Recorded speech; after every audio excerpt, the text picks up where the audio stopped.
అందరికీ praise the lord. And ఇక్కడ ఉన్న పాస్టర్ అమ్మ గారికి, పాస్టర్ అయ్య గారికి నా హృదయపూర్వక కృతజ్ఞతలు.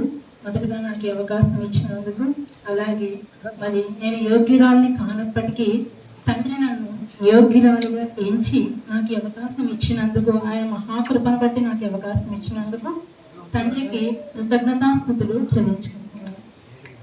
మరి ఈ దినమందు శిలువ ధ్యానాంశంగా నాకు ఇవ్వబడిన అంశము మరి 7వ మాట. 7వ మాట ఆయన శిలువలో పలికింది. మరి 6వ మాటతో ఆయన సమాప్తమాయను అని 6వ మాట పలికిన తర్వాత ఆయన చేయవలసిన కార్యం అంతయు ఆయన ముగించాడు చేసి. మరి ఆయన కార్యం ముగించిన తర్వాత పలికిన మాట ఏంటంటే తన ఆత్మను తండ్రికి అప్పగించుకుంటున్నాడు. మరి లేఖనాధారాలు పరిశీలించినట్లయితే లూకా సువార్త 23:46 వాక్యంలో, అప్పుడు యేసు గొప్ప శబ్దముతో కేక వేసి, తండ్రి నీ చేతికి నా ఆత్మను అప్పగించుకొనుచున్నాను అని ఆయన ఇలాగ చెప్పి ప్రాణము విడిచెను. ఇక్కడ ఆయన భూమి మీద, యేసయ్య భూమి మీద మరి జన్మించినప్పటి నుంచి మన కొరకు మానవ రూపంలో మరి మరణించే వరకు ఆయన అనేక మాటలు మన కోసం పలికాడు.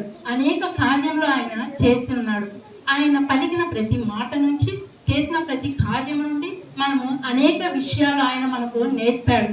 మరి ఈ చివరి మాట ద్వారా తండ్రి మనకు, అంటే యేసయ్య మనకు నేర్పిన విషయాలను మరి నేను ఈ వాక్యం ధ్యానిస్తూ ఉన్నప్పుడు యేసయ్య నాకు ఇచ్చిన తలంపులను బట్టి నేను ఒక 4 అంశములుగా డివైడ్ చేసుకున్నానండి. మొదటగా మరి ఆయన ఏది చేసినా యేసయ్య ప్రవచన నెరవేర్పుగా చేసి ఉన్నాడు. ఇక్కడ తండ్రి నా ఆత్మను నీ చేతికి అప్పగించుకుంటున్నాను అన్న మాట మరి ప్రవచనాలు గమనించినట్లయితే మరి కీర్తనల గ్రంథము 31వ అధ్యాయము 5వ వాక్యంలో మరి కీర్తనాకారుడైన దావీదు ఇలాగో ప్రవచించాడు, నా ఆత్మను నీ చేతికి అప్పగించుకొనుచున్నాను అని. ఈ ప్రవచన నెరవేర్పు యేసయ్య శిలువ మీద నెరవేర్చాడు. అండ్ దెన్ ఆఫ్టర్ యేసయ్య ఇంకా తండ్రి మరి యేసయ్యను ఫాలో అయిన వారు ఇంకొకరు కూడా ఈ మాట పలికినట్లుగా లేఖనాధారాలు ఉన్నాయి. అపోస్తులుడైన మరి అపోస్తుల కార్యములో 7వ అధ్యాయం 59వ వచనంలో మరి స్టెఫెన్ కూడా ఈ వాక్యం పలికాడు, యేసు ప్రభువా నా ఆత్మను చేర్చుకొనమని స్టెఫెన్ పలుకుచుండగా మరి ఆయన్ని రాళ్లతో కొట్టారు. అంటే ఇక్కడ యేసయ్య ప్రవచనము నెరవేర్చాడు. అలాగే ఆయన మనకు మాదిరికరంగా ఈ మాట శిలువ మీద పలికాడు. ఆయన మాదిరికరంగా పలికిన మాటను స్టెఫెన్ కూడా పలికాడు. అంటే ఆయన ఏది చేసినా మనకు మాదిరికరంగా చేసి ఉన్నాడు.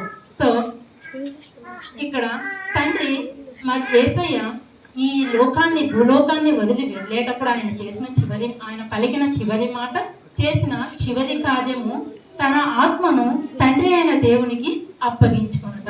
మరి ఆయన మనకు సమస్తం మాదిరికరంగా చేసినప్పుడు మనకు కూడా మరి ఈ 7వ మాట ద్వారా ఏం నేర్చుకుంటున్నామంటే, మొదటగా మన ఆత్మను చివరిగా మనం ఈ లోకాన్ని వదిలి, మన ప్రాణాన్ని వదిలి వెళ్ళేటప్పుడు మన ఆత్మని ఎవరికి అప్పగించుకోవాలి? క్రైస్తవులుగా, మరి అన్య జనుల విషయం నాకు తెలియదు, మరి క్రైస్తవులుగా మనము తండ్రికి మన ఆత్మను అప్పగించుకోవాలి. మరి వీటిని నేను ఒక 4 అంశాలుగా డివైడ్ చేశానండి. మొదటగా ఇక్కడ ఎవరికి మన ఆత్మను అప్పగించుకోవాలి, ఎందుకు అప్పగించుకోవాలి, ఎలా అప్పగించుకోవాలి, అండ్ దెన్ లాస్ట్ అనేది వాట్ ఈస్ ద యూజ్. మనం మన ఆత్మను తండ్రికి అప్పగించుకోవటం వలన మనకు కలిగే ఉపయోగం ఏమిటి? ద ఫస్ట్ వన్ ఈజ్ ఎవరికి. ఇక్కడ యేసయ్య మనకు తన ఆత్మను తండ్రికి అప్పగించుకుంటున్నట్లుగా కనబడుతున్నాడు. అయితే మనము కూడా మన ఆత్మని తండ్రికే అప్పగించుకోవాలి. ఇక్కడ నేను మరి లేఖనాధారాలతో మరి నేను చెప్తున్నానండి. ఫస్ట్ వన్, ఎవరికి అప్పగించుకోవాలి, ఎందుకు అప్పగించుకోవాలి అన్న విషయంలో మరి ప్రసంగి గ్రంథం 12వ అధ్యాయం 7వ వచనంలో మనం చూసినట్లయితే, మన్నైనది వెనుకటి వల్లనే మరలా భూమికి చేరును, ఆత్మ దాన్ని దయచేసిన దేవుని యొద్దకు మరలా పోవును. ఎందుకు ఇక్కడ మన శరీరం మట్టితో తయారు చేయబడింది. సో మట్టిలోకి మన శరీరం అనేది కలిసిపోతుంది. మరి మన ఆత్మ ఇక్కడ దేవుడు లేఖనాధారాలతో సహా ఇక్కడ రాసి ఉంచాడు. ఆత్మ దాన్ని దయచేసిన దేవుని యొద్దకు మరలా పోవును. సో మనం మన ఆత్మని ఎందుకు దేవునికి అప్పగించాలంటే మనకు ఆత్మ దయచేసింది తండ్రి అయిన దేవుడు కనుక. అందే ఇంకొకటి, ఒకవేళ మనం మన ఆత్మని తండ్రికి అప్పగించుకొనకపోతే మన ఆత్మ ఎక్కడికి చేరుతుంది? Yes, there is a choice. ఇంకొక చాయిస్ కూడా మనకు దేవుడు ఇచ్చాడు. ఒకటి, దేవుడికి అప్పగించాలి. లేదు, మనం అప్పగించలేదంటే మన ఆత్మ ఎక్కడికి చేరుతుందంట? సాతానుకు అప్పగించబడతామంట. ఇది కూడా లేఖనాధారాలు ఉన్నాయి. 1 తిమోతి 1వ అధ్యాయం 20వ వాక్యంలో మరి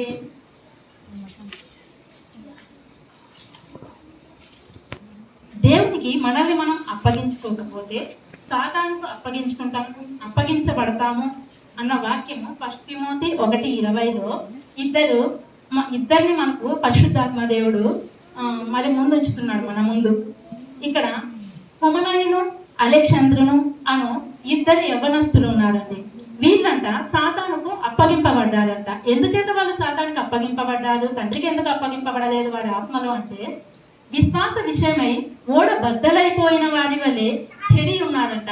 ఈ హుమనయును అలాగే అలెగ్జాంద్రును ఇద్దరు తండ్రికి వారి ఆత్మను అప్పగించుకోలేదు. ఇక్కడ పరిశుద్ధాత్మ దేవుడు రాసిన లేఖ మరి వారిని పరిశుద్ధాత్మ దేవుడు సాతానుకు అప్పగించాడు. ఎందుకంటే తండ్రి యందు విశ్వాసము లేదు, అలాగే చెడుతనము వాళ్ళు విడనాడలేదు కనుక మరి సాతానుకు అప్పగింపబడ్డారు. మన ఆత్మను మనం తండ్రికి అప్పగించుకోకపోతే ఆటోమేటిక్గా సాతానుకు అప్పగింపబడుతుంది.